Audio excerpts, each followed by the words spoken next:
let's take a look at the NYXI Hyperion. You've been asking me for ages, Andy, when are you gonna look at the NYXI Hyperion? And well, that's today. So I am answering your prayers, so let's jump into it. So here's the box for the Hyperion. Now I do wanna say on the front, it says for Nintendo Switch, Switch Lite, and Switch OLED. Switch Lite? But you can't attach Joy-Cons to that. Well, don't worry, because you can use this wirelessly as like a controller on the Switch Lite, but you know, I like using these as Joy-Cons. I really like what NYXI have done just quickly on the packaging. I normally skip over the packaging, but I really like what they've done. Like, they've actually upped their ante with their packaging. It just looks so much nicer and more professional. So back in the day, their boxes were completely blank, and well, it wasn't very nice. This looks so much better. So here we go. Boom, that's everything. Boom, there we go, don't need this anymore. And well, first of all, we get this. So this is your little grippy thing where you're just gonna slide onto. I will show you that soon, but it's basically just a piece of plastic, so there you go. Next up, you got a manual, so have a read of that. And then we get a charging lead, there we go. And then we get the controllers themselves, and oh, look at these! We've got the transparent ones.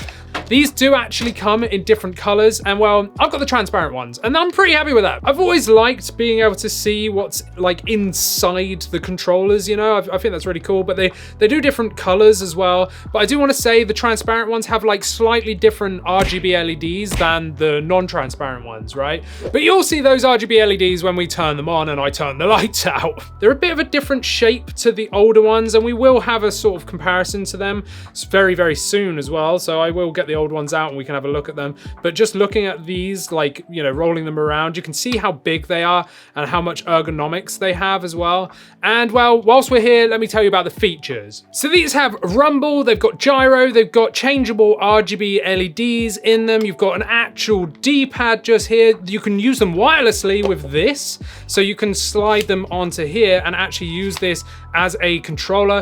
It's got wake from sleep as well. So you can wake the Switch up. Let me demonstrate that. Here's my Switch, right? I'm gonna press and hold the home button and give it a second, and there we go. So it's got wake to sleep, and again, if I just jump into Final Fantasy here, I can use this as an actual controller. Oh, I do need to turn this one on first. There we go, got to press the screenshot button.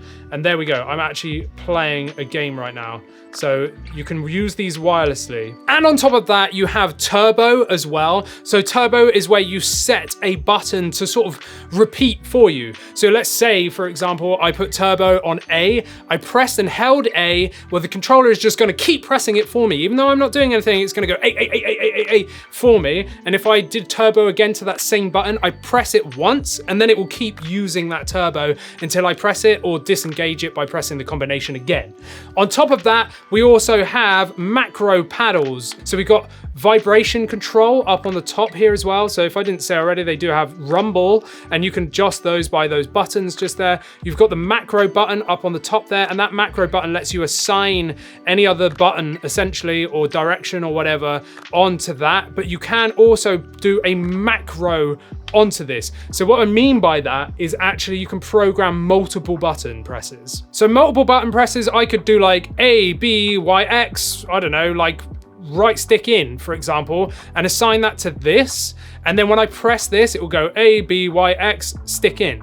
So you can actually program a macro, right? But you can also assign just a singular button press to that as well. So this is what it looks like on here. And I do have to say, like, that is comfortable. If I just sort of like naturally rest my hand, these have amazing ergonomics. This one, bam, you're like actually holding a proper controller. If I take this out, right, and just naturally rest my hand and turn it over, look at the grip that's on there. Look at that grip, right? Whereas if I just keep my hand in the same place and pop in this, like, there's nothing to hold on to, right?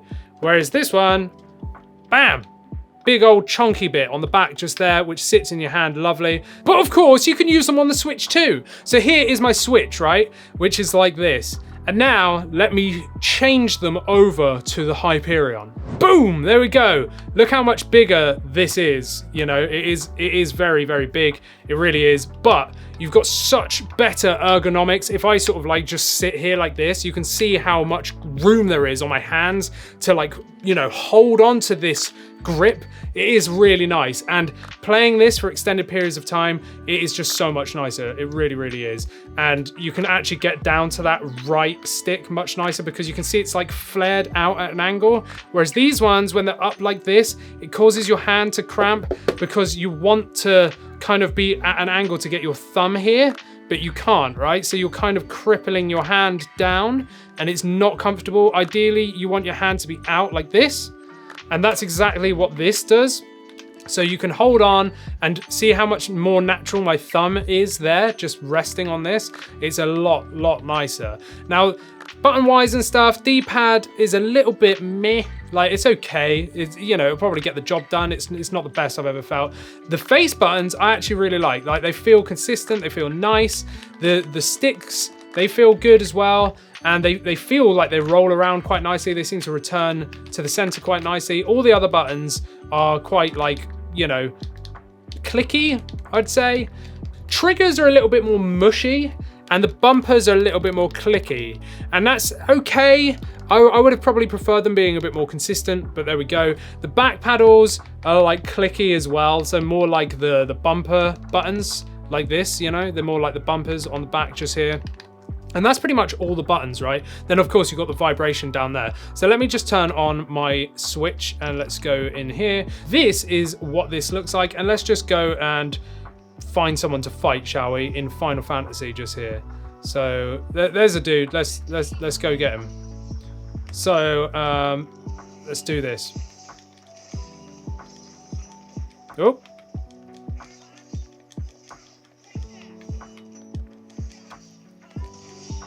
There we go. So yes, there are different stages of Rumble which you can change via these two buttons and they feel okay. I mean, it's not HD Rumble. I do have to say that. It's not HD Rumble, but from what it is actually quite nice. And just using this controller as is and just running around, like, it does feel so much better. But let's check out those lights. Now it's all dark. So here is the controller with the RGB LEDs on. And like I said, these Hyperion ones are the transparent ones. So you get this kind of like really cool tube lighting around the edges. Whereas the other Hyperion colors that are not transparent have just like a line of RGB and then RGB around the, you know, the rings just here.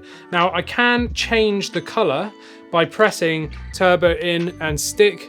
There we go, it's gone blue, green again, purple, yellow, sort of like a light blue, and then like that. And if I double press, it will start breathing, and you can turn them off as well. That is what this looks like, and I really like the look of that. Like, you can see that that green sort of RGB LED goes around all this kind of thing just here, which is really cool, and you can see it through the back as well. I do like that a lot. It looks really, really good. And just to demonstrate the wireless, here we go. So you can still play the game. Obviously, my Final Fantasy is a little bit dark at the minute because I'm inside this area, but you can see I'm playing this wirelessly, so you can use these independently, or you can pop them on that and use it like that. Now, very quickly, let's have a look compared to the other NYXI Joy-Cons. So these are the original NYXI Joy-Cons, and you can see they're like a little bit more egg-shaped, so they're kind of a bit more like droopy, right? They don't stick out that much. They kind of just come out a little bit and then down straight away, whereas the Hyperion, look at how much more like curvature there is, and that means more ergonomics. So this side flares out, like I was saying earlier about getting really good grip, and like, look at my thumb angle there, that is perfect, right? That's because they are a bit wider, whereas opposed to this one, you can see they're kind of a little bit more like egg-shaped. This one doesn't stick out as much. It's still good grip and it's still a really good ergonomic there. I would say the Hyperion have a better angle, which just feels nicer in my hands. And then we have the Blitz Ice as well, which are these ones. And again, very, very similar to the shape of these ones. So they're all slightly different shapes. These are like wider. These are a little bit more like compact. And then obviously you've got this one too. So let's see if I can hold all three in one hand so that you can sort of see the shapes. So it's kind of hard because they're all angled and stuff, but I'd say the Hyperion just stick out that little bit extra like bit on the corner there. It's kind of like flows outward a little bit. And then with the Hyperion, it kind of comes down and then angles down and then angles back up. Like there is an edge just there. So this is like more angular as opposed to like the sort of egg shape on the side just here. So first impressions of the NYXI Hyperion. I actually really like them. I was thinking, they just kind of the same as the old ones. And well, yeah, in a way they've got the same features and everything, but they do feel nicer. The buttons feel a little bit nicer. I prefer the design. I prefer that like angular sort of edge to the controllers here, as opposed to the old ones, which are a little bit more like dome shapey. They're a bit egg shapey. Whereas these ones just look a little bit more aggressive and stuff. And they just feel really nice. Like that angle there for your thumb placements to get to the sticks, it just feels really, really good. I do like that a lot. So first impressions, I'm enjoying it. I like the colorway. I like this RGB LED placement. It's very, very cool. Now, of course, this has been my first look and first impressions. This is not a review, even though loads of people think my first impressions are reviews. They are not. Full reviews come after I've spent, you know, several weeks testing them and actually testing dead zone and, you know, connectivity, playing docked, blah, blah, blah. You know, I need some time to test that before I put out a full review. This is a first look, but a review will be coming soon. So make sure you go down there and subscribe. Hopefully you've enjoyed this video. And if you have, make sure you let me know what your thoughts are down in below. And of course, check out these videos instead if you are looking for Joy-Con alternatives, because why not? Check out one of these videos that will be right here next to me. Whilst you're doing that, hit that subscribe button, like this video, and I'll see you in the next one. Thanks for watching.